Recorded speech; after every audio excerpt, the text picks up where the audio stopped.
So we made trade and commerce one of the pillars. You also know that our people are very good in what we can do with our hands. Today, Abia State is the SME capital of Nigeria.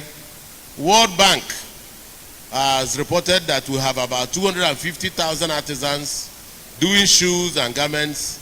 And we know, as in Abia, that each person doing shoe or tailoring in Aba or Umuahia has at least 4 people working for him. That is simply about 1 million people. So you can't ignore the vocation of about 1 million people out of your population in a state like Abia. Therefore, small and medium scale enterprises, small scale manufacturing became our second pillar. The third pillar for us is agriculture. Why agriculture? Agriculture because agriculture provides jobs like no other vocation today. We also know that agriculture is capable of providing raw materials for manufacturing or for industries. Therefore, if you are serious to tweak or change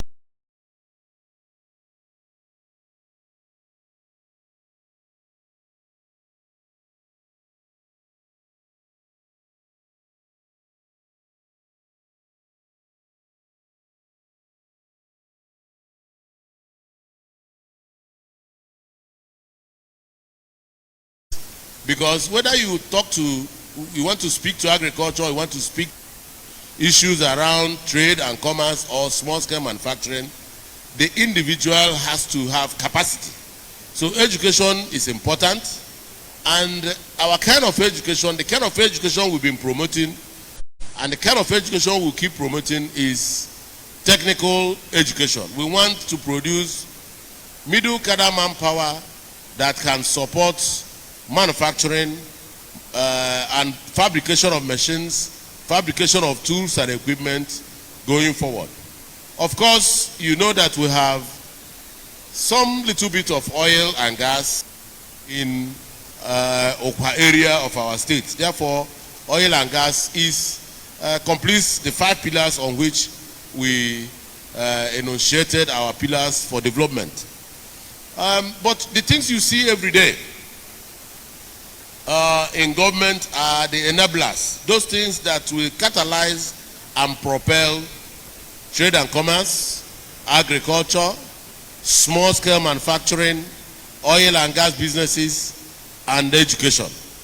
And some of these enablers, first among them is road, the confluence of the states in the southeast and south. Abia is 30 minutes away from Rivers, 30 minutes away from Akwa Ibom, about 30 minutes, 2 hours from Enugu State, and about 45 minutes from Imo State. So whatever thing that happens around these states has a way of rubbing off on Abia.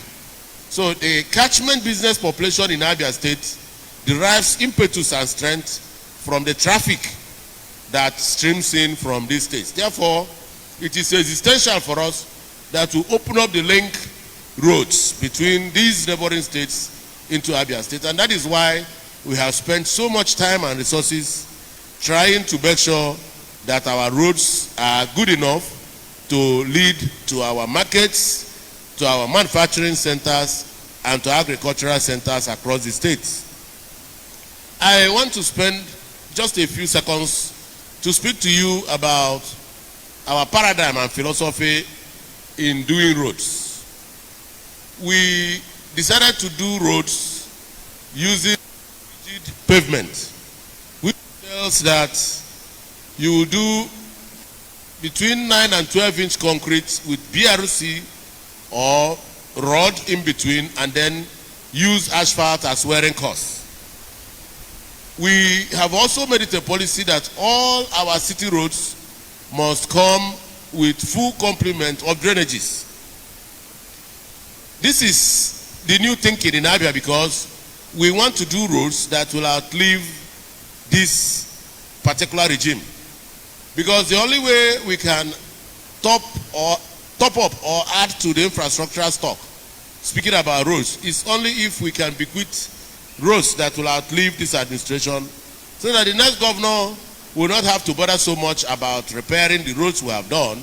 He can get on to other roads. And I'm proud and happy to say to you today that some of the roads that we commissioned within the first 100 days of this administration include Umuola Road in Abia, Okezie Road in Abia, and Ehere Road in Abia, Kamalu Road in Abia. If you go to those 4 roads that I have mentioned, including Omini Drive, you will see that none of those roads, as I speak today, has one single pothole.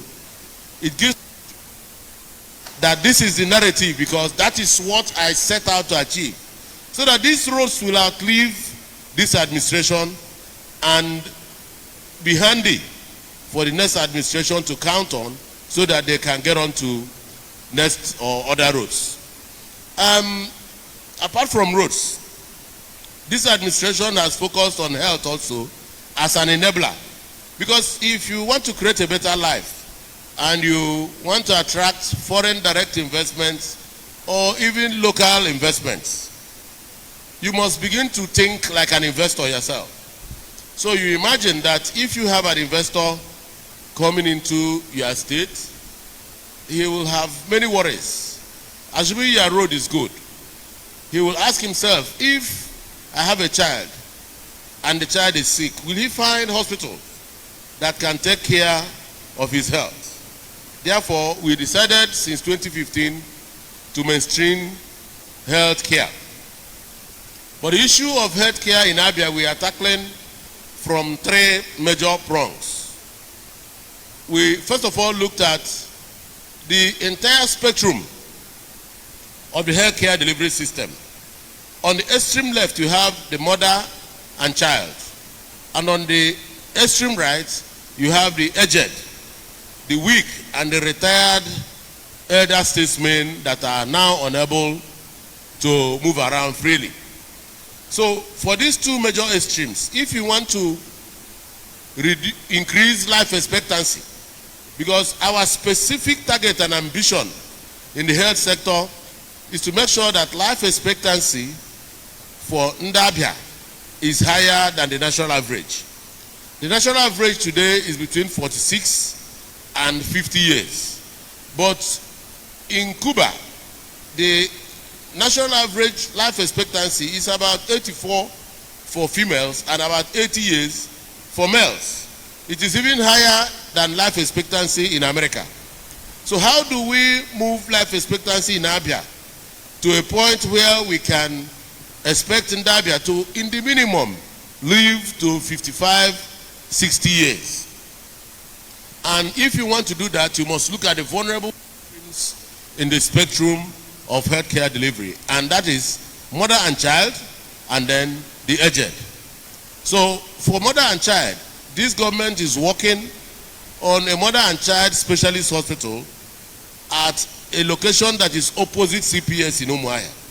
I am sure and confident that between now and the next 3 months, that hospital will open to the public, and my assurance is that you will see state-of-the-art equipment to tend to every need of a child, every need of the mother.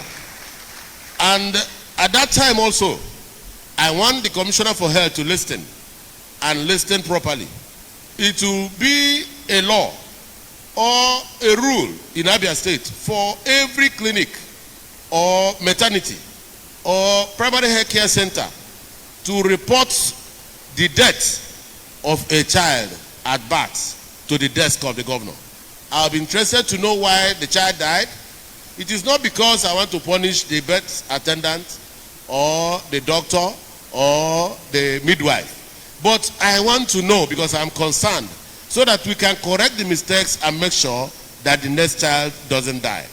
It is my duty and responsibility to make sure that every child that is coming into Abia through birth is given the opportunity and the privilege to live. So that is the essence and reason of that mother and child hospital. Then for the old people, we have a geriatric outreach that moves from community to community to look at these aged people. What do? They go to meet the old people and look at their routine drugs. Some of them are hypertensive. Some of them are even consuming expired drugs. But they wouldn't know because the younger children have left the villages, gone to Lagos or Abuja or Abia or Umuahia to look for golden fleece, as they used to say. Mommy and dad at home may be diabetic or may come down with diabetic sore and nobody to take care. So we send this medical outreach to go from house to house, from community to community. And I was touched when I listened to the testimony of an old man who had a diabetic sore, and he was using an old bandage by himself to tie around that sore, and until he met those people on that outreach. And I want to give many thanks to Dr. Chuck of Ikpeazu, who trained in the United States, came down here to sell the idea that it is important that we take care of these aged people. And to the glory of God today, that sore has healed because they were able to take care of that sore immediately and direct that patient to the nearest primary health care centers. This government inherited almost 900 primary health care centers across Abia State, almost located in every ward. And the duty of the government since 2015 till now is to operationalize these primary health care centers. And this particular activity of government has served us in good stead in our battle against COVID-19. And I want to inform our special guests so that those in Abuja will know that Abia State has one of the best mortality records in terms of COVID-19 management in Nigeria as I speak today. But in between these two extremes, speaking still on health, is the young ones, those in the middle age, those around 35, 40. The greatest threat to the life of those include road traffic accident, cardiovascular accident, or the one they call stroke. It is for these people that our government has established an emergency outreach. There is an emergency outreach also propelled and managed by an Abia doctor in the diaspora, whose duty it is to deploy ambulance to rescue somebody that has a problem, whether it is a heart failure or whether it is stroke, you call it, whatever it is, that is an emergency. And I want to recommend that Ndabia should please check and take out the telephone numbers that are provided to reach this ambulance service so that they can reach, medical support can come to them whenever they have problems. I know many people that have been saved, many lives that have been rescued as a result of the use and services of the emergency service. Closely tied to the emergency service is the backbone of Abia State health care, and that is the Abia Telehealth. Abia State today is perhaps the only state in Nigeria that has telecare or telehealth backbone. And what did we do? We looked at the number of people that are using telephones in this country today. And we said, can we provide access to medical service at the touch of a button in your phone? And that was why we got Mr. Vice President in 2016 to launch Abia Telehealth.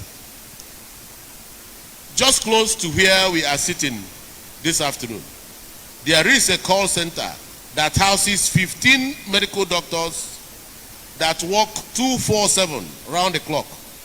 Their duty is to take calls from the public on all kinds of health issues. You have a choice to choose whether to speak in English or you interact with them in vernacular. Their duty is to respond to you and take your questions. This has also come very handy at a time like this when we were hit hard by COVID. People were looking for a way to contact their medical doctors, and many medical doctors were on the run. Many medical doctors didn't want to touch any patient or didn't want to see any patient. But our people deployed tele-density advantage to call the doctors in Abia Telecare Center to ask questions about COVID, what to do, what not to do, how to manage themselves, and where to get help. And Abia Telehealth has come to stay.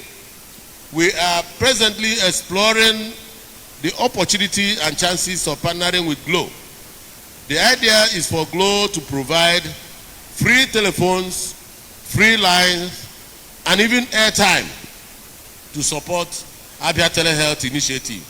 And I'm proud to say that from 2016 to 2021, this Abia Telehealth was crawling. Now it is standing on its 2 feet, and very soon it will start running. So this is what supports the entire gamut. So whether you are a geriatric patient, or you are mother and child, or you are in the primary health care center at Arochukwu, or in the urban center of Aba or Umuahia, the telephone lines are open 24/7. Whether you are a student preparing for exams, your doctor is not available, your parents are at home, all you need to do is to pick up your phone and call those 15 doctors. One of them will respond and take your questions, and you will get expert advice on what you need to do. Beyond health, another strong enabler that supports the 5 pillars of development in Abia State is education. It is difficult for us to speak to what we have done in education without reminding us that this government has done at least 500 classroom blocks between 2015 and now. This government has built 4 model schools across Abia State, and these model schools are supposed to be our examples of what an ideal school should be. In these model schools, you will find a laboratory powered by solar, a digital library powered by solar, beautiful classrooms, residence for teachers, just because we want to create an academic environment where teacher and students will cohabitate together, so that even after hours, the lecturers and the teachers can also oversee how the students read and how they play. The advent of day schools across our state is part of what has caused the problem of eroding standards in our schools. I remember in those days, because I am a beneficiary of missionary schools. In those days, the missionary or the pastor who lives in the parsonage, and the parsonage is very close to the school premises, oversees what the teachers do every day. At that time, it was difficult and almost impossible for a teacher to stroll into the school premises by 11 a.m. A teacher must be there to take his lesson by 8. And who is the student or pupil that will come into school with his shirt not tucked into his knickers? Discipline was a hallmark of training and education at that time. But today, because our children will have to come in, some even come to class from hotels. So we want to bring back a situation where teacher and students will live in the same environment, and studentship, which is a lifelong activity, will continue even after hours. So apart from that, the most important and critical thing I want us to remember is the episode of teachers being unable to take the arithmetic of primary 4 pupils, which we saw in some states in the north some time ago. So our response to that kind of scenario in Abia was that we had to retrain our teachers, and we established a continuing education center for our teachers. This Continuing Education Center is powered by a non-governmental organization that is based in Australia, that brought in teachers from Australia, from India, and from across the globe to come and interact with our teachers. You ask yourself, what is it that I wanted to achieve? What I wanted to achieve is simple and straightforward. Our teachers had their morals going down every day.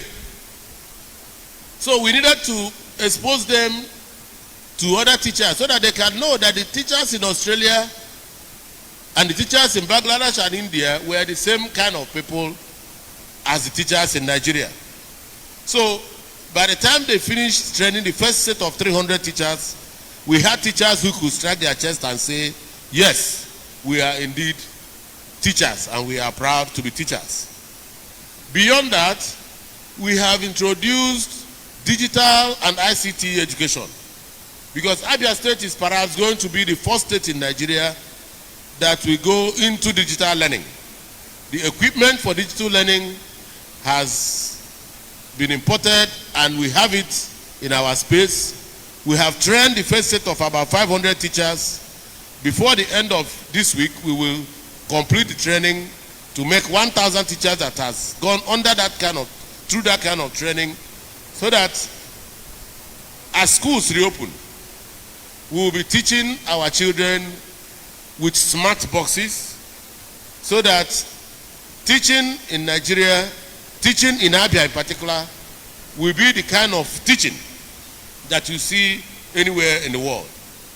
After all, we are preparing students that may decide to go overseas to pursue higher degrees.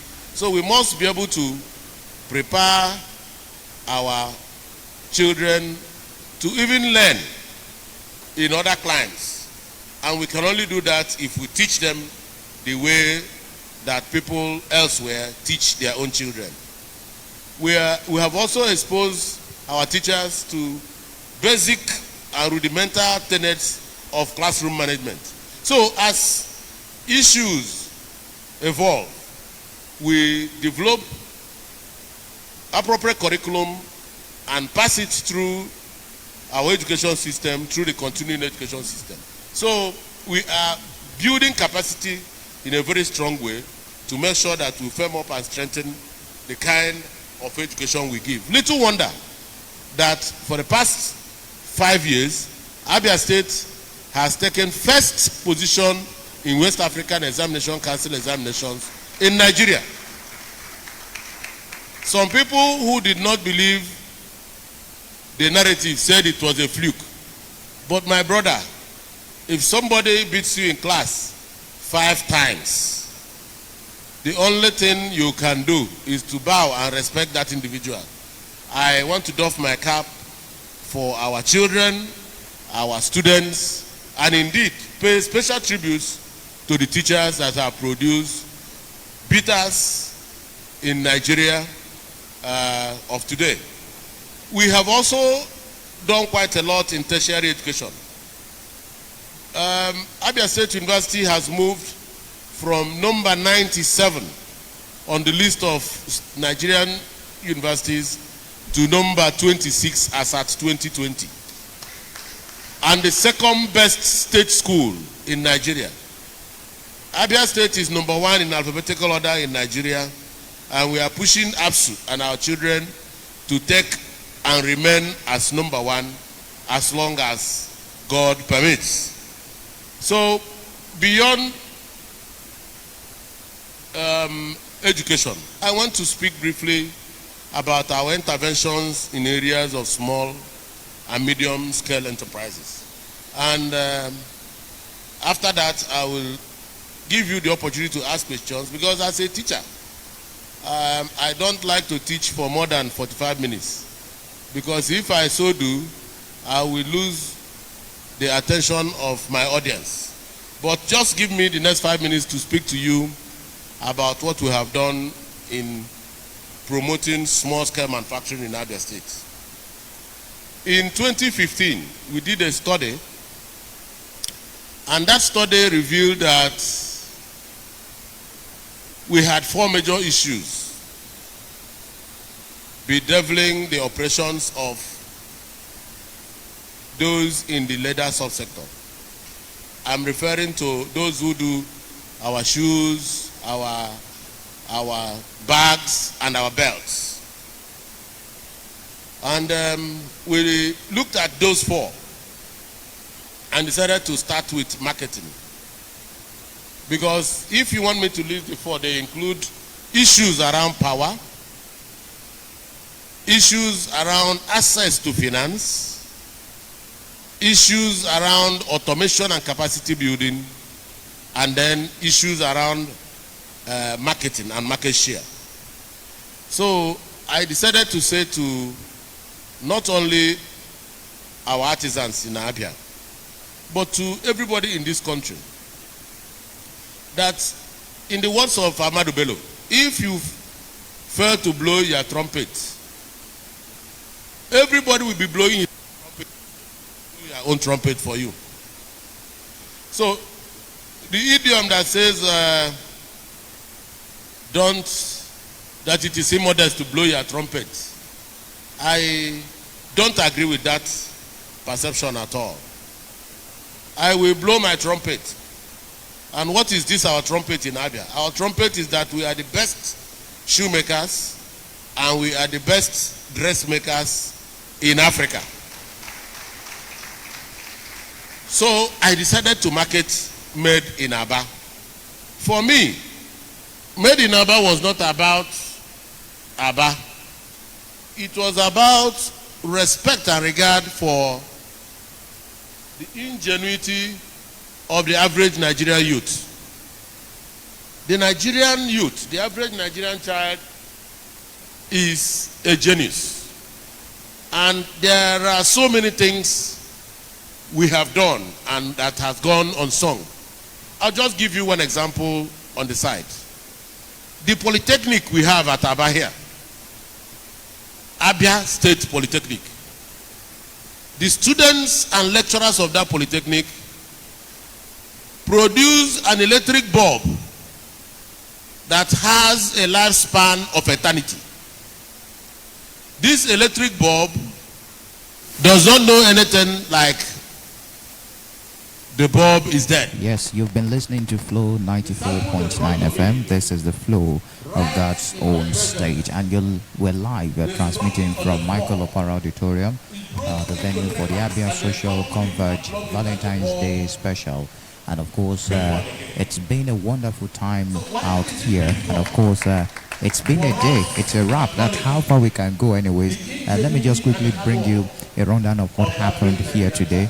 The lead speaker, Femi Adesina, special advisor on media and publicity to the president, he spoke extensively on the theme social media for good governance, and also the moderation segment was done by a special moderation segment was done by the speaker of the 7th Abia State House of Assembly, Right Honorable Chinedum Eyinaya Oje, the Speaker of the Assembly. And of course, presently ongoing is the speech by the host, the Governor of the state, Dr. Okezie, Ikpeazu.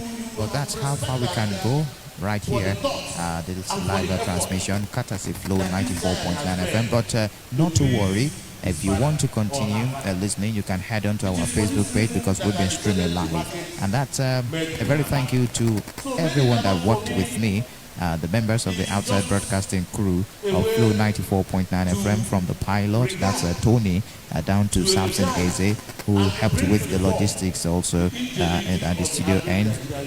From Choma Nkwonta to TC Barra, and also to Solomon and Stanley, the guys behind the visuals you're seeing on our Facebook page, www.facebook.com/Flow949FM. We do appreciate you. Thank you very much for joining us. Until next time, when we will be bringing to you another live transmission of any event, definitely on Flow 94.9 FM. My name is Michael Oni. Over to you, TC, in the studio. And not to forget, today is Omoti's birthday, so it will be proper for me to say happy birthday to Omoti right now. All right, over to you now in the studio, TC Barra. TC, good evening to you. Unchi. in the shoe they made. Vessel Lauren in the sandals or on the sandals that Aba people produced. So what happens to the effort and the sweat of the poor boy who toiled all through in the night to sew a shirt only to give credence to somebody that is sitting in Japan, made in Japan, and the person in Japan did not do anything? So I decided to say that I will make sure I wear only made in Aba shirt. The shirt I'm wearing today is proudly made in Aba. And there is no shirt better than this shirt I'm wearing in this room. I have been to many places. I have been to many places across the globe wearing made in Aba. I have not gone to anywhere where they say, go away, your shirt or your dress is no good. You see, a population of 200 million people is a huge market. Many Nigerians did not understand why Mr. President hesitated in signing the African Free Trade Treaty. He hesitated because he was asking you and me, what are you people bringing to the platform? Yes, we have 200 million persons. What are you people bringing to the platform? A little country like Ghana, slightly bigger than my state, Abia, is looking for the 200 million persons to buy made in Ghana. As I speak today, the black soap some of us are using was imported from Ghana. I boarded a British Airways aircraft. They sold what we shea butter. We call it Ori here, from Ghana. And my grandmother knew the chemistry of saponification, which is a reaction between fatty acid and sodium hydroxide. Sodium hydroxide from the stalk of palm fruit. And then lipid from palm oil. And she produced the black soap with which she raised my mother. But today, not only are we unable to build on what our great-grandmother bequeathed to us, we are now importing from Ghana. So this is my way of saying that if all of us buy made in Aba shirts, made in Aba shoes, only 30 million people with a profit of $1, that is $30 million. Sometime in 2016, God blessed our effort when the Nigerian military agreed to give an order for 50,000 pairs of shoes to Aba people to manufacture. 50,000 pairs of shoes, assuming the profit on one pair was 5,000 naira. That is 250,000 naira, 250 million naira in Aba. If it's 10 naira, it's 700 million naira. Only 50,000, but we are 200 million persons. So, the other problem apart from market share was to find a way to enhance the morale of these boys that are producing these shoes so that they can proudly stamp made in Nigeria, made in Aba, made in Abia. So I took them to Abuja. We had a trade fair in Abuja and we invited the diplomatic corps. Americans came, Chinese came, Japanese came, and they saw. I've taken these people to Egypt, taken them to China. And today, majority of them are proud to say what we produce is proudly made here in Nigeria. So we have done something about their morale. But we still need to do more about their capacity to produce through automation. That this government decided to send the first set of 30 boys and girls to China to go and learn how they manufacture shoes, not using bare hands and fingers to cut leather. Because if you go and see the fingers of my children in our area, those who spend 2, 3, 4, 5, 6, 7 years with their fingers have been deformed. They cut it without a hand glove. So we took 30 of them and sent them to China, all expense paid.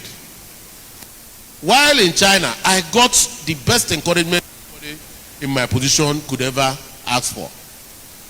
There in China, 2 of these young people that had not seen machine,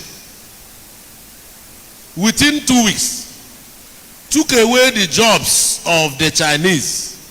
That the factory where they went to learn how to use machines to do shoes, returned them to come and do extra hours. And China, a country of 1.2 billion people. So if an Abia child can go to China, compete with Chinese inside China, and take away their jobs, who says we cannot beat the world here?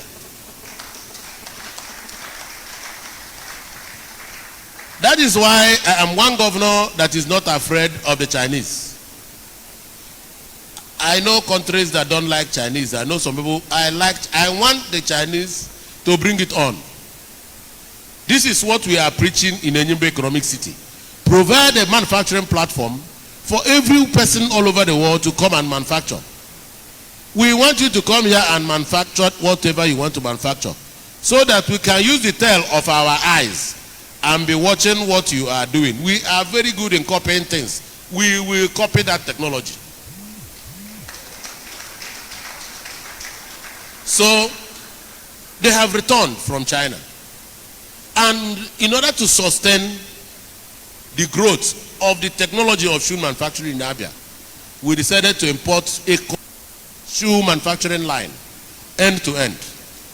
That is what gave birth to what is today Enyimba Automatic Shoe Manufacturing Company in ASCO. And I want to give you a gladdening news. Throughout December 2020, while some of us were busy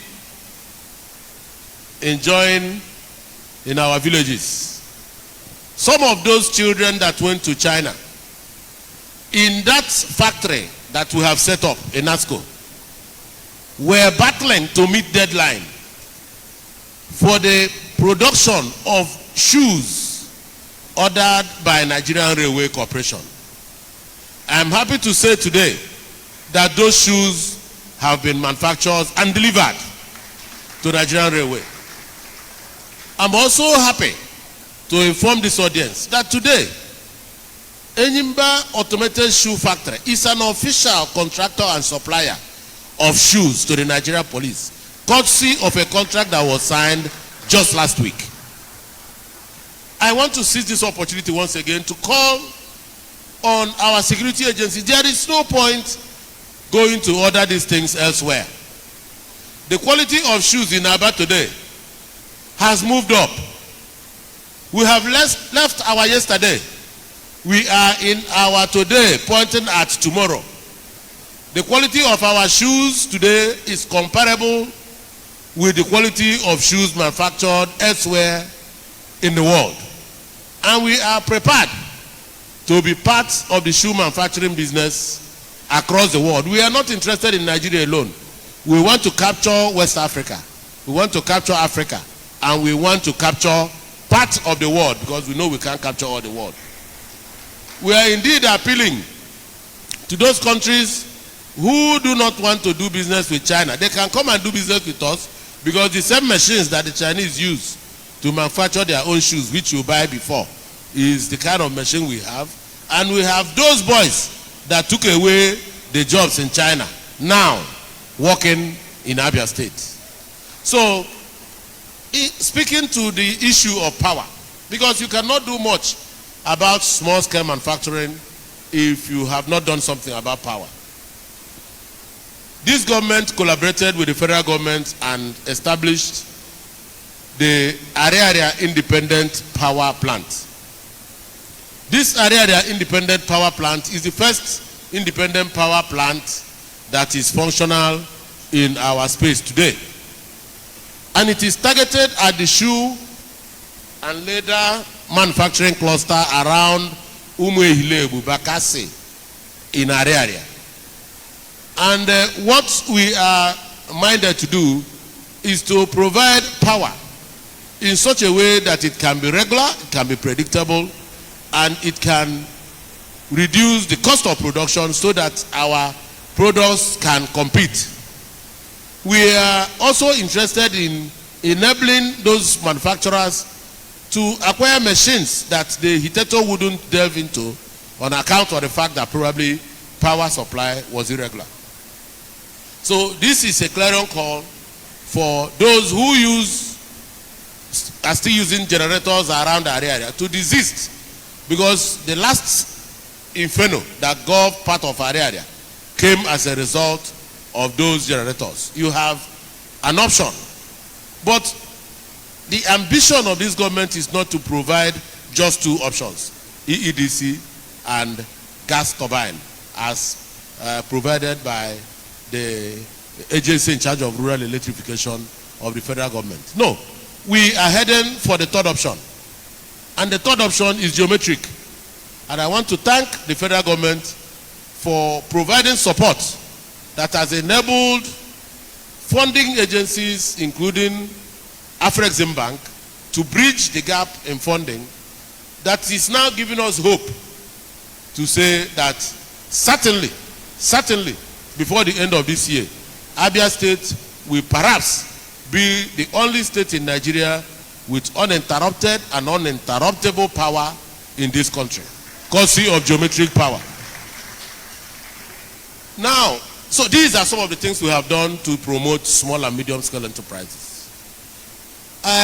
Permit me to punctuate at this point by breaking the news to us here that for those who are still believing that things are not working, we are speaking not to the naysayers, we are speaking to serious-minded Nigerians. Between the last quarter of that pandemic 2020 and today, February the 14th, 2021, Abia is blessed with the presence of Domino's, Kilimanjaro, Chicken Republic, Cold Stone, Slot Telephone, all major vendors of all kinds of things that have international repute has come to bet in Abia. Are they coming because I am their father-in-law? They are coming because return on investment in this place is good. I rest my case. They won.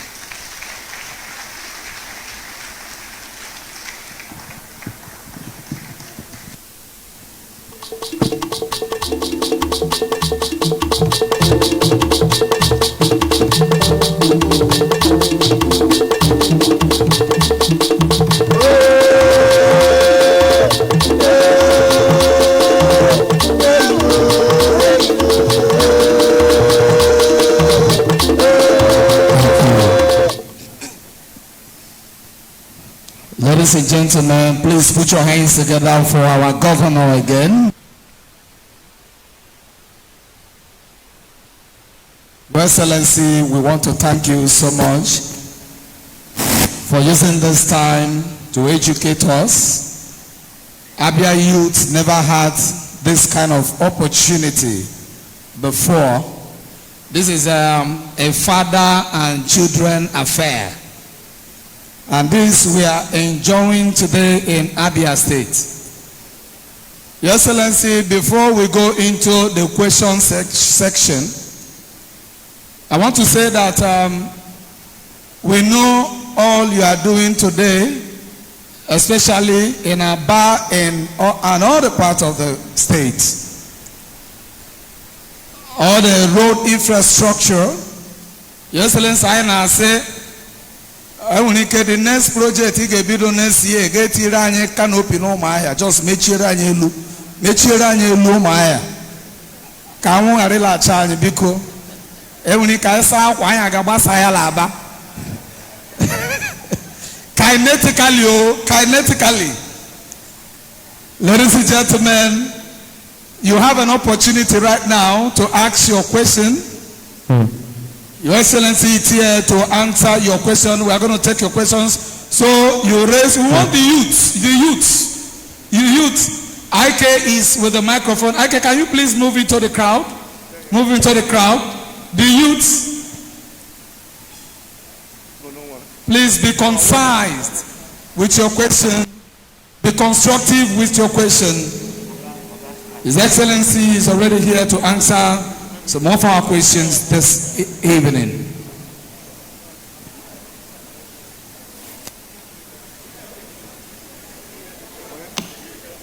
Who wants to?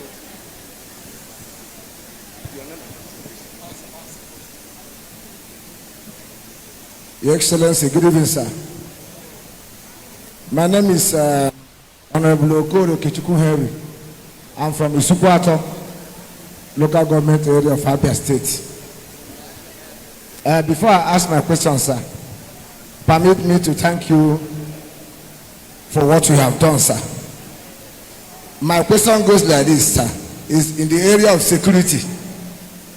Because in my local government, that is Ikpeazu, there have been a lot of kidnapping in the Ikpeazu local government, sir. Please, I want to appeal that you should do something about that, sir. God bless you. Okay, thank you.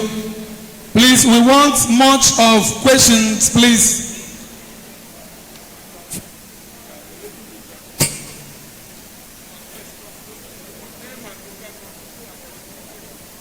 Your Excellency, sir, Ezekiel Humphrey from Umayasa local government area. I must commend you for an occasion like this.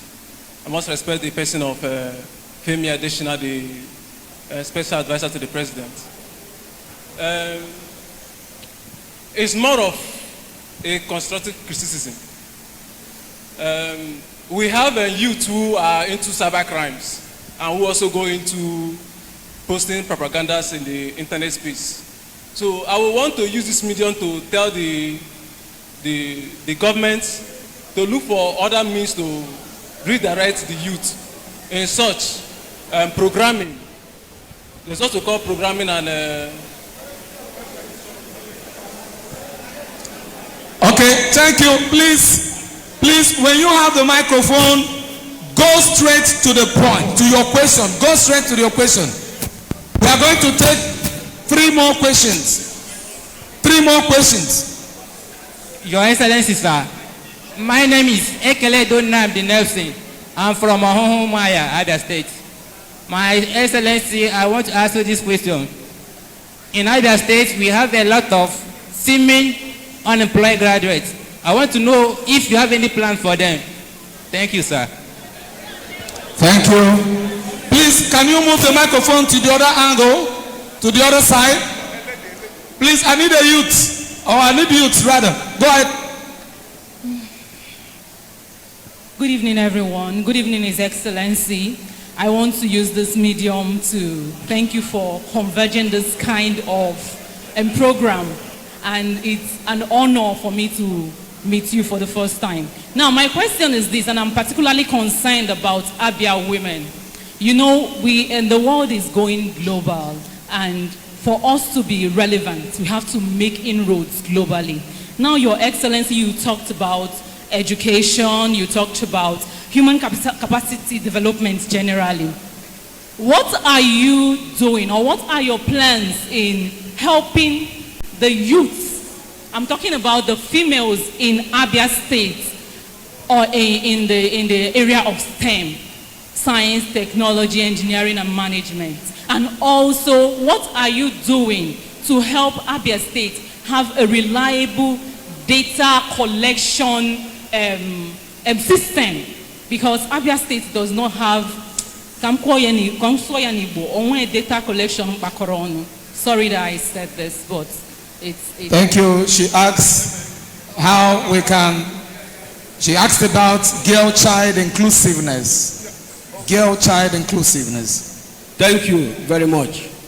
My question goes straight to the Femi Adesina, the Special Advisor to President of Media. And Please, you are asking the doctor. Be very constructive with the question. We are taking one more question. One more question. Good evening, Your Excellency. Excuse me, Your Excellency, sir. My name is Emenike Ogali, sir. I want to just ask one important question, sir. You have been doing good things for us, building good roads, construction good roads for us, but there's a problem we have. Someone has said about youth employment, sir. You have empowered many people in your government. What are they doing to help you to empower the youth? Every problem must not be on you and the Speaker of the House of Assembly. What are you doing to your commissioners to empower the youth? Thank you, sir. Thank you. Okay, just for the last person now. Good evening, Your Excellency. My name is Melody Abia. And my question is this. You spoke on a newspaper article and you said that the problem facing Nigeria, the problem of Nigeria is existential. So, my question is this. What do you mean by it is existential, and how do we tackle the issues, especially with the criminal herdsmen that we have in Abia State? Thank you, sir. All right. She asked about the issue of insecurity. Ladies and gentlemen, we want to thank you, Abia youth. Do not forget, we are still here on Abia social media Converge. We want to thank you so much for your questions.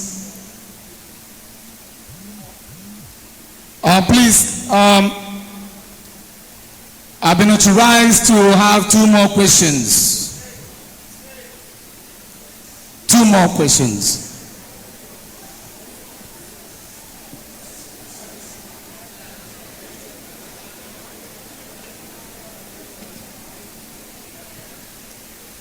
Your Excellency, my name is Faith Okanwa. I have just two questions for you, sir. I want to ask, is there anything that the government is doing to bring the youths that are in the rural areas whiling away their time, to bring them into limelight, maybe in governance and in the administration of Abia State? And then the number two question is, what is the government of Abia State doing to bring back the students and the teachers of public schools that are still at home on strike?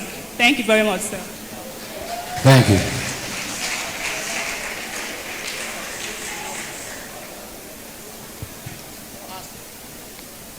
Good evening. My name is Eze Chinedu. Your Excellency, sir, I want to ask this question. We are here for social media for good governance, and we've heard all about the negative aspect of using social media. I want to ask you, sir, Your Excellency, what plan do you have, at least to encourage the youth of Abia to be making use of the social media positively? Thank you. Thank you. Okay, that's the last and the much we can take. That's the last and the much we can take. This program, particular program, will continue. It's going to be an annual program where the youth will have the opportunity to have an interaction with their governor.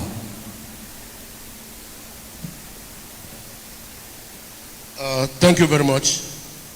Sincerely speaking, I feel that this program is a blessing.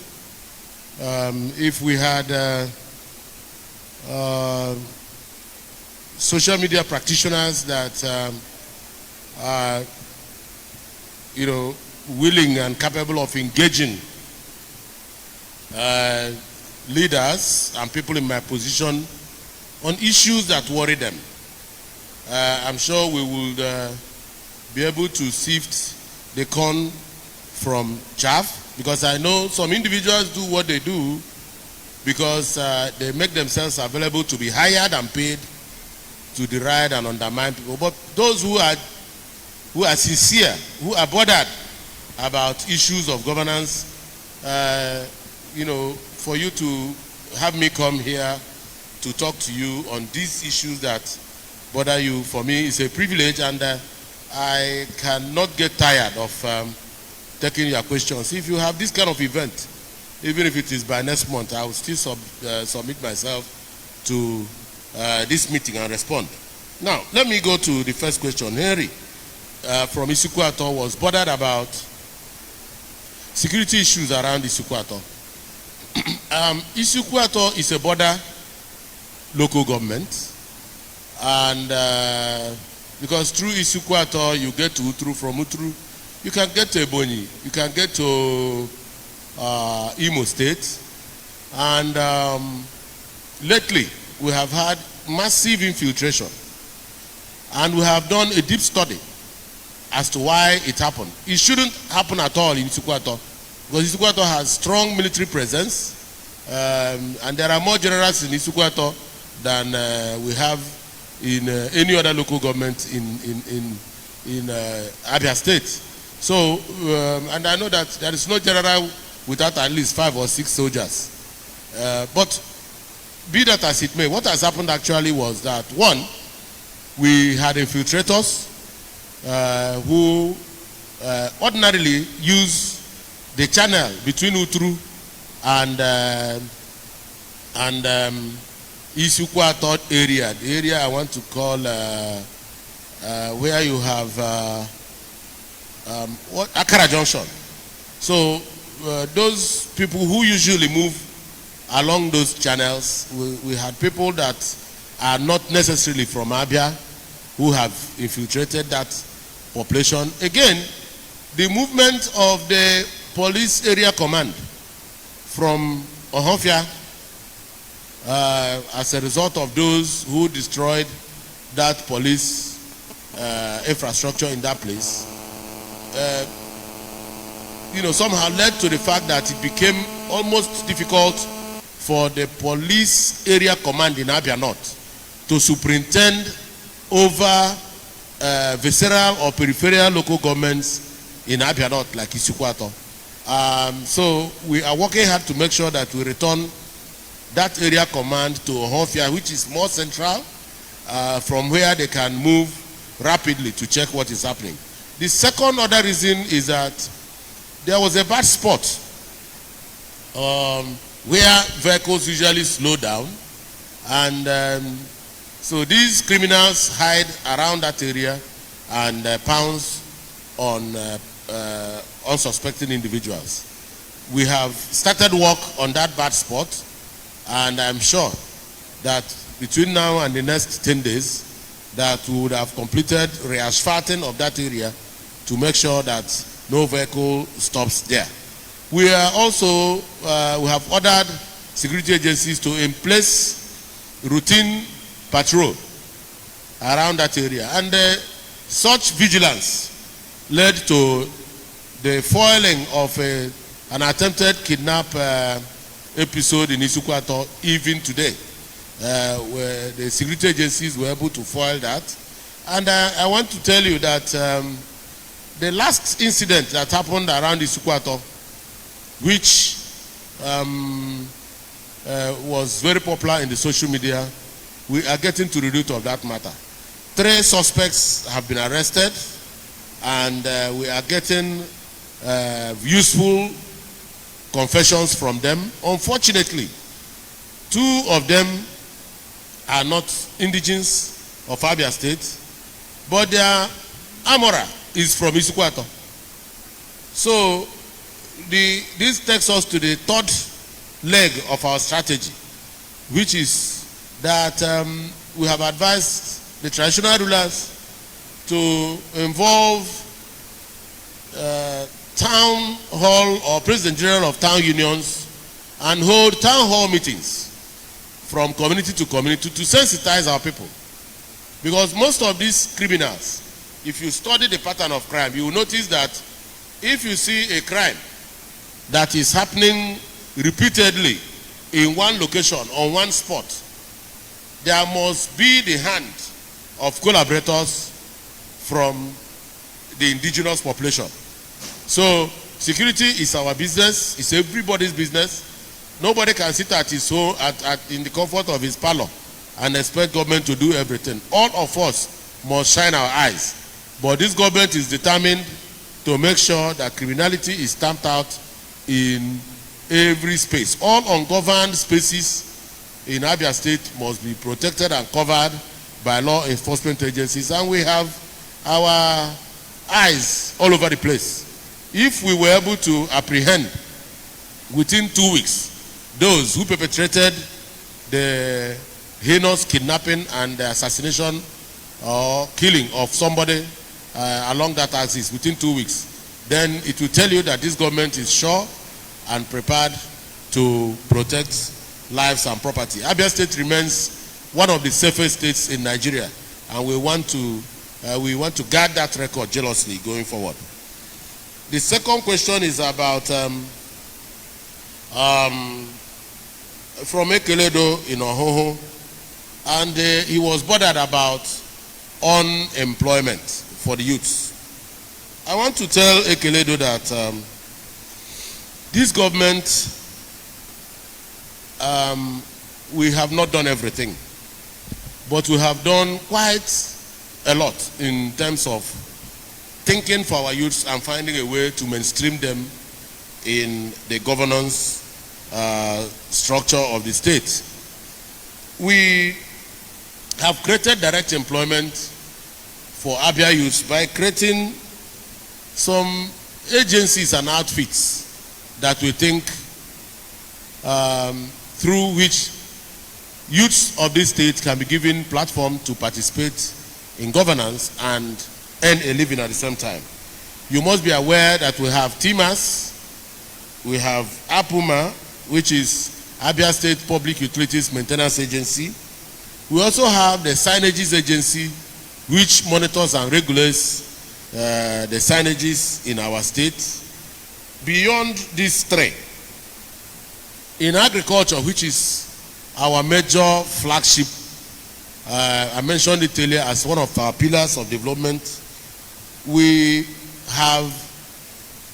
proposed 2 poultry clusters.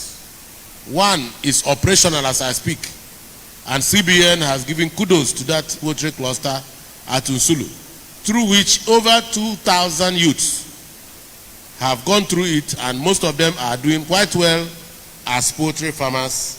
And poultry supplies in this country, whether in terms of egg or poultry itself, this country is in huge deficit. We are barely able to provide 40% of our poultry needs. Therefore, it is also an area that our youths can go into. There's a poultry cluster, and the idea behind the poultry cluster is to aggregate experts in poultry farming and bring youths to operate in that huge poultry farm. You can even come there with nothing, and you'll be given their old chick to raise under the tutelage of these experts. There is a veterinary office that will give all the veterinary services free of charge. This government will provide feed and everything that your poultry will require until you, if you choose, decide to exit.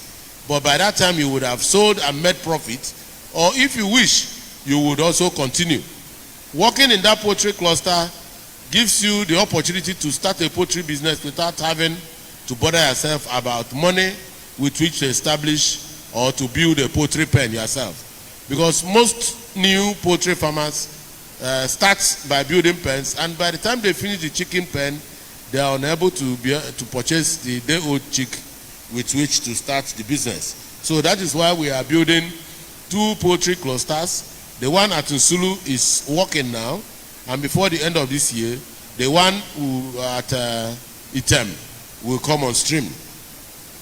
This government has provided 100 million naira to power the Abia State CBN entrepreneurship program through which over 1,500 youths have gone through and learned one kind of skill or the other. I must pick for special mention here the beautiful day last Christmas that a graduate of that program came to my house and gave me 5 kg of oyster mushroom, which he raised as a result of exposure to that program. We also have young oil palm seedling entrepreneurs. You remember that in 2016, Abia State government propagated 4 million seedlings of the Tenera species. Today we have become experts in that, and our youths are involved in that also.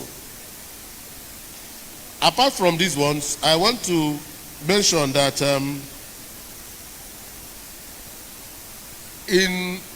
I wanted somebody to ask me what the kind of Abia we will see in the next few years. And nobody asked a question about Enyimba Economic City. Enyimba Economic City is our effort to speak to, and in a sustainable way, the problem and the issue of unemployment, not only in Abia State, but in the entire southeast and southern part of Nigeria. This economic city promises to provide a manufacturing platform for all kinds of products. And we are providing the environment and ambience that will enable Daimler-Benz, Ford Motors, whatever, name it, to come and begin manufacturing in Abia State. And they have a tax holiday and they will export duty-free. So, the federal government has approved that Enyimba Economic City be recognized as an export-free zone. And as I speak this afternoon, this is officially gazetted. Many thanks to Mr. President. I also want to thank the House of Assembly for enacting the necessary laws that has created Enyimba Economic City and given it a life of its own, which is more or less a city inside a state that has capacity to self-produce and exist on its own. This Enyimba Economic City, how does it affect and impact the youth of tomorrow? It promises to provide at least 600,000 jobs by the time it will start flourishing. And if we produce 600,000 jobs, I am sure that the problem of unemployment will be a Permit me at this point to speak to some of the perception that we have as youths that I think needs to be readjusted. A lot of people are unemployed today, but some are unemployable. If you have a certificate and you don't have integrity, you are unemployable. The world is not looking for graduates anymore, but the world is in need and in search of people with integrity. So you must be found worthy, not only in learning, but also in character. If you comport and carry yourself in a way that people will find it difficult to employ you tomorrow, it becomes a problem. And it speaks to the thing we do, even with our platforms as social media practitioners. If you are in the trade of saying that your state is bad, very soon you'll be called upon to fill a form for employment in Abuja, and there's a column there for state of origin. And which state will you fill? The same Abia that you said was bad. So this is the time for us to find a way to, yes, criticize your state, but please, if you see something good, also say it. Our people, and indeed Nigerians, especially Nigerian youths, we are not bad people. Somebody asked me a question the other day. Hey, Mr. Governor, will you take the COVID-19 vaccine if it comes to your state? And my answer was straightforward. That Abia State is lucky that one of our youths, Onyema Obuago, is in the team in Pfizer that discovered the vaccine. So if Onyema, my brother, and your brother says that that Pfizer vaccine is good, his father is here, Professor Obuago, his mother is Professor Stella Obuago. If the vaccine is good for them, then it is also good for us. Many states in Nigeria don't have anybody where the vaccines were manufactured. I don't know to whom they will refer their questions about whether the vaccine is good or not. But for us in Abia, we are settled. We'll just call Onyema on phone and ask him, Onyema, do we go ahead and take this vaccine? If he says it's good, then it's good. Onyema is a typical example of the average Abia youth. We are industrious, we have capacity, we can do all kinds of things that are good. So of what use will it serve you if you make it your stock in trade to deride your state, and after that you are looking for employment in a bank and they ask you your state of origin, you write Abia again. The person interviewing you will say you have come from that state, they say it's not good. So you must be found worthy not only in learning but also in character. Permit me to respond to a lady that asked the 6 questions about the issues of Nigeria. See, I think that our issues in this country is not the president. We must look beyond the president, because in 2023 he will no longer be the president of Nigeria, and we will have to move the barrel of our gun to something else. Our issue is that we need to speak to those fabrics that bind us together. We need to speak to the unity of this country. We need to speak to the issues of mutual trust and confidence. We need to love one another more. I said in another circumstance and platform that gradually Nigeria is becoming an orphan. Who owns Nigeria? Today, you are either an Igbo man, or an Hausa man, or a Yoruba man. So who is a Nigerian? We must begin to look at who is a Nigerian. Nigeria is looking for ownership. So the more we emphasize those things that separate us, religion, political party, state of origin, tribe, sentiments, inclination, where you, so more also are we pulling far away from one another. Luckily for us, I think we have so many things that bind us together. I find it difficult to separate myself from this country, because at 16 I went to University of Maiduguri. I was there until I got a master's degree, and then I went to University of Calabar for a doctorate degree. I had a small stint in Lagos before I now came to Enugu State University to teach. So I've been around this country, and I have sufficient reason to believe that we have good people everywhere, just as we also have a few bad ones scattered everywhere. Is it possible for us to rise beyond those things that divide us and begin to speak to the issues that bind us together? So this is a responsibility that is squarely on the shoulders of you, the social media practitioners, and those that are in the regular media. Can we, as perception builders, elevate the conversation from primordial things that don't matter, talking about individuals, deriding people, talking about things that don't really matter? Can we speak to those things that bind us together? Can we emphasize those things that can bring about unity? Because I have also seen countries that have disintegrated. I was old enough to see the Civil War. I was old enough to see people with kwashoko. I went to school and learned that there is one worse than kwashoko called marasmic kwashoko.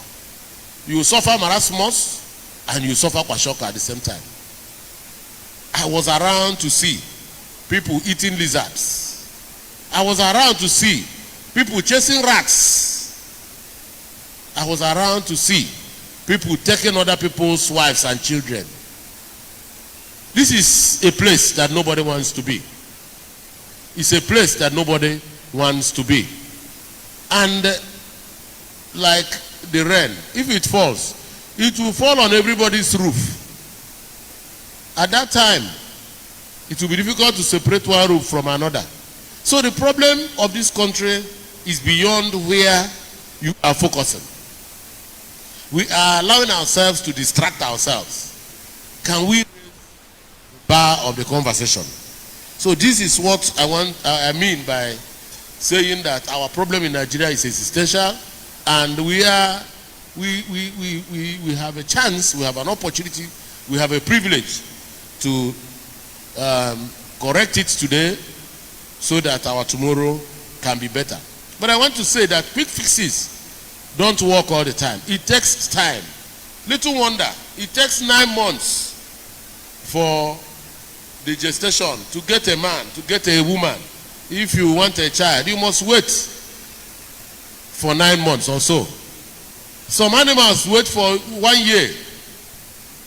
So nothing good is automatic. Success is not by sudden flight achieved. We must try to see and read the hearts of our leaders. We must also try to interpret what our leaders are trying to do. Just as I recommend that we fight against anything that will try to pull down those pillars that hold us together as a country. Now, somebody mentioned something about teachers that are on strike. I want to say to you that if you find yourself in my position, you will also be as confused as I am today. Last December, there was no strike anywhere. And I called the Commissioner for Finance and asked him to pay 3 months arrears to teachers. And he paid 3 months arrears to teachers. The teachers, the thank you I got this January was that they are on strike. So I feel like somebody that has been kidnapped by the Nigerian Union of Teachers. I have been kidnapped because I paid 3 months. I thought I was being nice. If they didn't say thank you, I wouldn't have bothered so much. But to slam a strike. But I'll tell you what will shock you the more. As I speak, I have also paid 2 months now. I've got ahead to pay 2 months now. So I am waiting for the next story. But I'll tell you what you do not know. And this is where I solicit your support. What is happening is beyond me. It's beyond me. Fortunately or unfortunately for me, I don't have a child in primary school now. And the World Bank says that if you spend more than 25% of your income in paying the school fees of your children, that you cannot be a well-to-do man. You'll be struggling. And I see the reason why it is so. Because the expenditure you run on fees and raising children is a present continuous expenditure. If you are crying today that your child is in primary 6 and the school fees is too much, don't worry until you enter secondary school.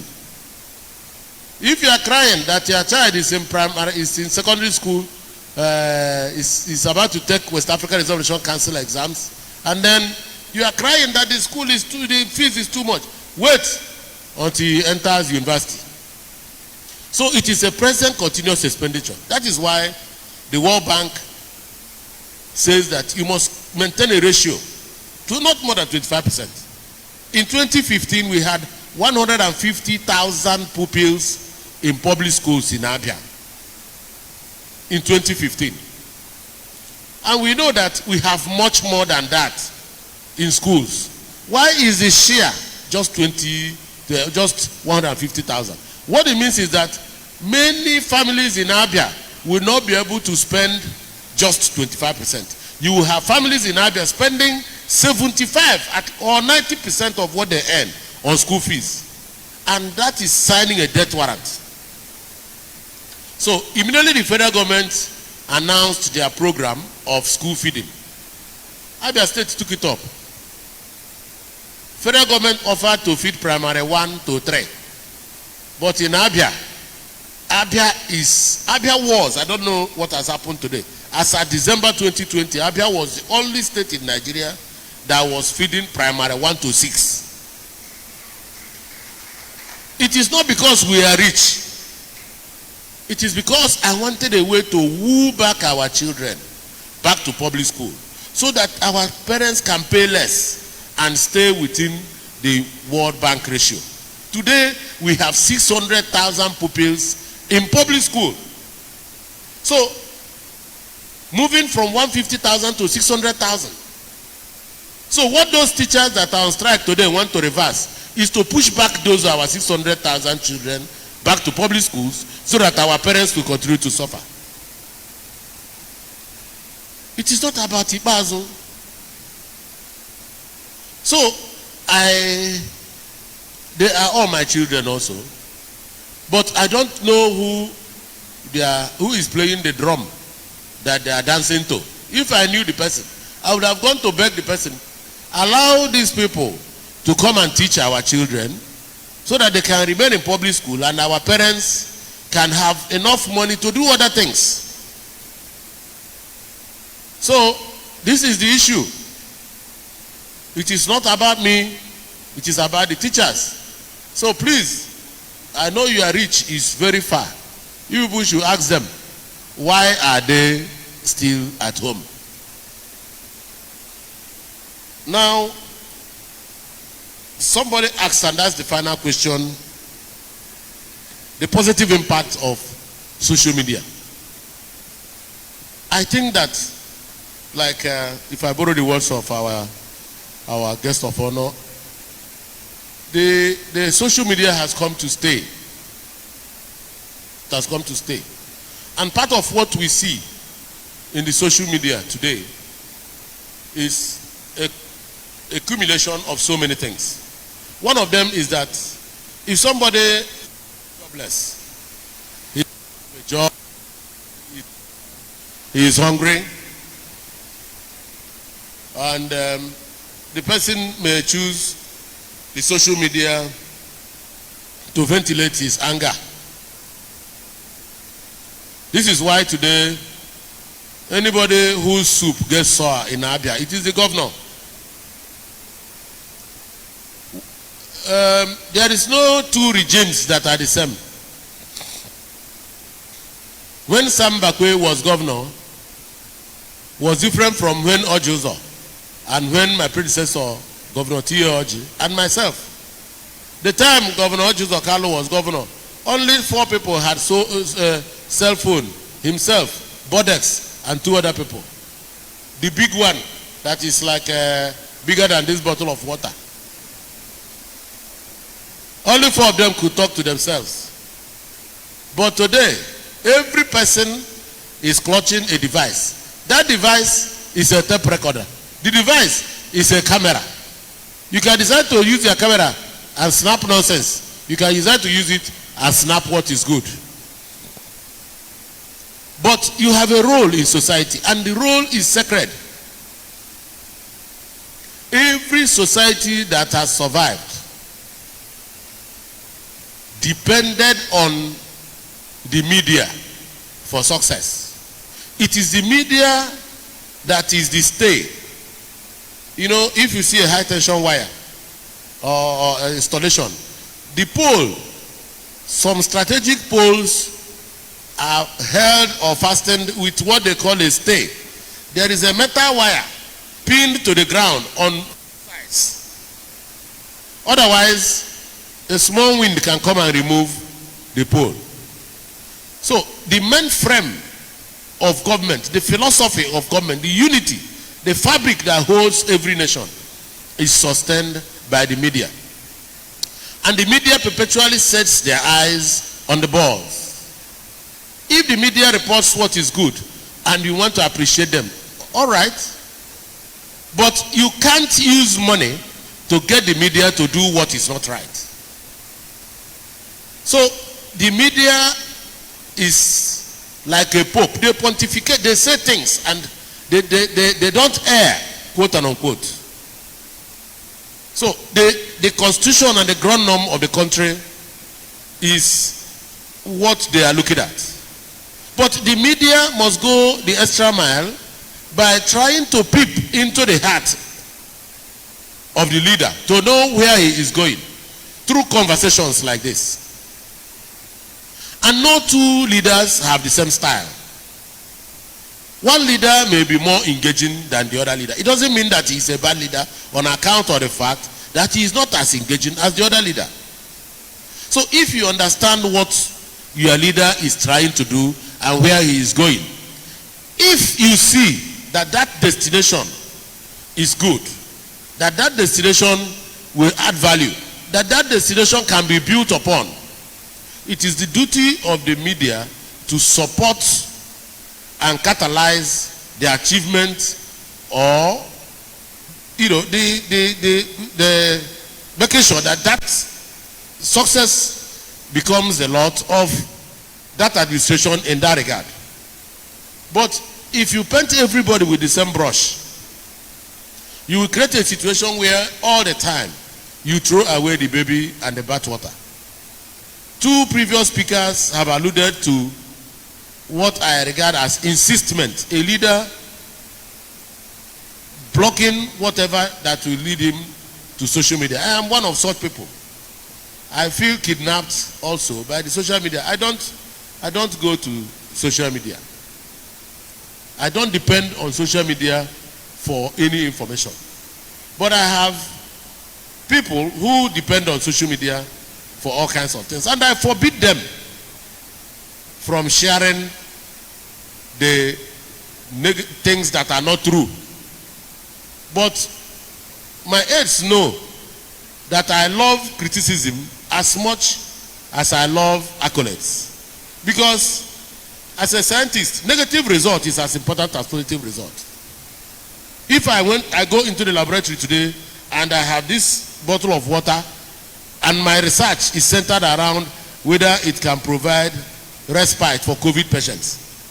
After my lab work, if my lab work says that it cannot, I should not be ashamed to say, no, this water cannot. It's as important as saying that it can, assuming that is the case. So I accept and welcome negative, but I want our media, especially the social media, to use the advantage of speed, reach, visual attributes which they can see to promote those things that are virtuous, those things that are real, those things that are true. Perhaps also those things that the ordinary person cannot see. As governor, if you call me up 10 times to speak, you will not hear me tell you how many roads that I have done. You won't even hear me tell you how many hospitals that I have done. The reason is, these are the same things that my child will say as when he becomes governor. It's not about the number of roads. What about roads? But I can talk about the kind of roads and why I did those roads. I do the roads that will lead to, that will add economic value. That is why I'm doing the roads. I do the roads with cement and drainage because I want to give a lifespan of 40 years so that we can build on infrastructural stock. So it is not talking about roads. It is talking about why and type. So if you want me to talk about health, I will not tell you about the hospitals. I will tell you about my strategy to include both the old and the young and the vulnerable in our society. And what is my target? To increase our life expectancy. So if I get a media that can decipher, interpret and see my heart and the way I'm going, and begin to project and forecast as I arrive on those destinations. And also correct me to say, we thought you were going in a certain way. Why are you now doing this? Then they would have played their role in the society. The American society was recently challenged. Their democracy was shaken. But you can see the role of their media. Oh yes, nobody would have thought about what happened until somebody decided to storm Capitol Hills. That is a no-no. Every media, you don't go there, you don't touch it, you don't, because they don't want to create a tradition of impunity. Because the tradition of impunity will consume everybody. And it will lead us to nowhere. So, finally, I want to end on a note of advice. You see, in some places, if you go to China, you lift your phone, you will not be able to WhatsApp anything, whether good or bad. If you go to Dubai, it will be difficult for you to WhatsApp anything, whether good or bad. We don't want that kind of thing to happen in Nigeria, and I think we have gone beyond where such a thing can be contemplated. But the thing to do is for the social media practitioners to self-regulate. You can now aggregate yourselves into groups in states, groups, and then have something at the center. So that anybody that is going out of what you have enunciated and given to yourselves as guiding principles and rules, then you people can then sanction that person. You don't have to wait for somebody to come and place sanction on social media practitioners. Let the social media family self-regulate and come out with guidelines that can guide and, protect what they are doing, so that we can know those who are really practicing journalism through social media and those that are just there for the sake of nuisance. So I think this is the way to go forward. And if we do this, the sky is large enough to contain all the birds. I also think that our space, as God has given to us in Nigeria, is large enough to contain your aspiration, my aspiration, and the aspiration of generations yet unborn. Thank you very much.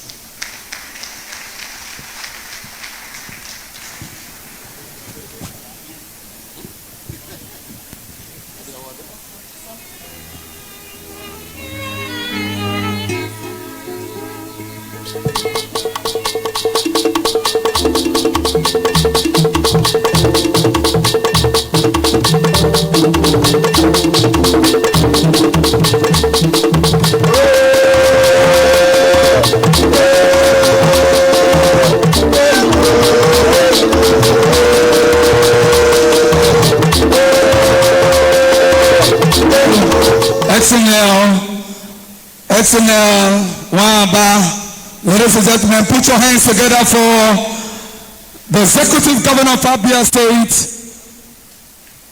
XNL. DJ.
Abia State.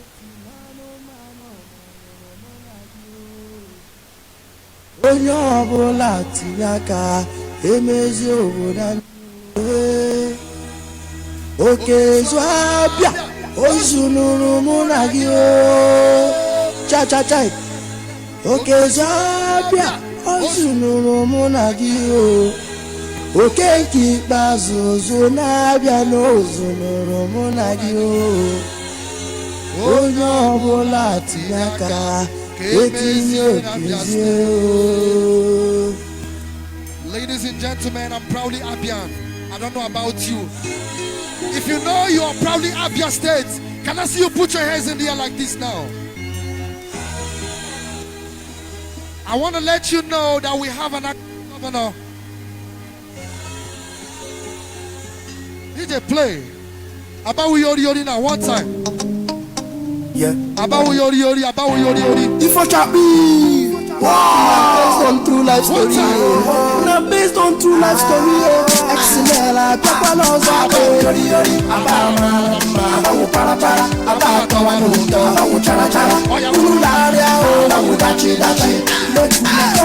Esoku yi garanti makora gakuko. Akufemi adesino. Esoku yi garanti makora gakuko mama. Akuko mereme. Omere na Abia State.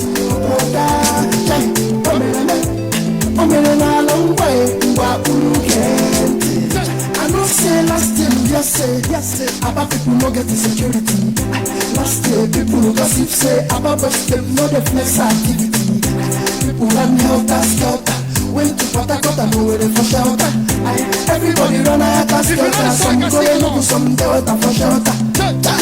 Now true life story. No be say I dey sing to make money. That time they know they throw party. If you throw party now your party they go come carry it. When they carry your party, them go call you for phone, request for money. Na biggie money when they say you go pay, you go tell you for your body. You and I, you know the story of the school children where them carry. If you be big man, you go leave your motor start to impact again. If you go to where my brother now you sabi. If you go to Boile, my sister now you sabi. But now Ole Yano, I'm a 30 and a 40. Abro, you have a kuru to make it 30. Everybody put your hands up. At that time you must chill again. Everybody the chill again. Now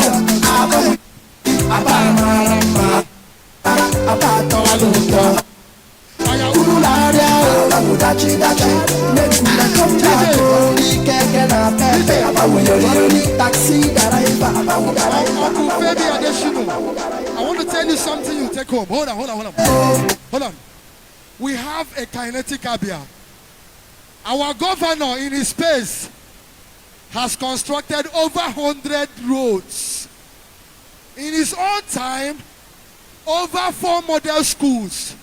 And for the records, WAEC 2015, 16, 17 and 18, Abia had the best results. Maybe that's why they don't want to release. Companies have been revived through his time. For example, Golden Guinea.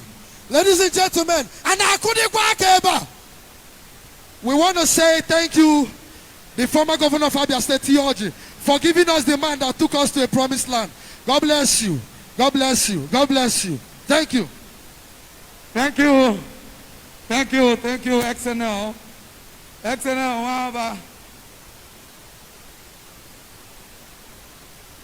ladies and gentlemen, put your hands together for SNL, please. Put your hands together for him.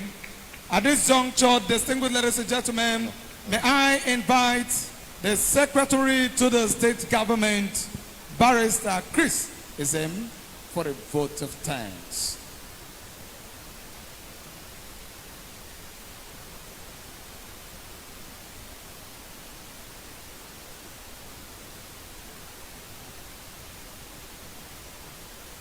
Good evening, all. Your Excellency, the Governor of Abia State, Dr. Okezie Ikpeazu. Our special guest today, Chief Adesina, and the Speaker of the 7th House of Assembly. Let me rest on the existing protocol. I want to, on behalf of the government and good people of Abia State, thank particularly our special guest, Chief Additional, for finding time to be with us in Abia. I must say that your exposition of the social media and the traditional media has enlightened both of us today on the operation of those two flanks. I want to thank all the participants at this event today, and thank particularly the organizers, giving special kudos to the Commissioner for Information, my friend Chief John Okezie, and the media team of the governor for putting this together. I believe that the interaction today will go a long way to shape our acts, conducts, and omissions as it affects social media reportage, and in a lot of ways positively impact on the way we deal with social media activities going forward. On that note, I want to thank all of you and say God bless you as you continue with this event, and God bless you and take you back to your destination safely in Jesus' name.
Thank you so much. We will now enter the second segment of the program, where as youths will unwind. Your suya is there waiting for you, your party, your gigs, so much to enjoy. So please, while we escort our dignitaries, the party continues. Thank you so much, everyone who came to grace the occasion. Thank you so much. The party is just about to begin. Please stick around, stick around.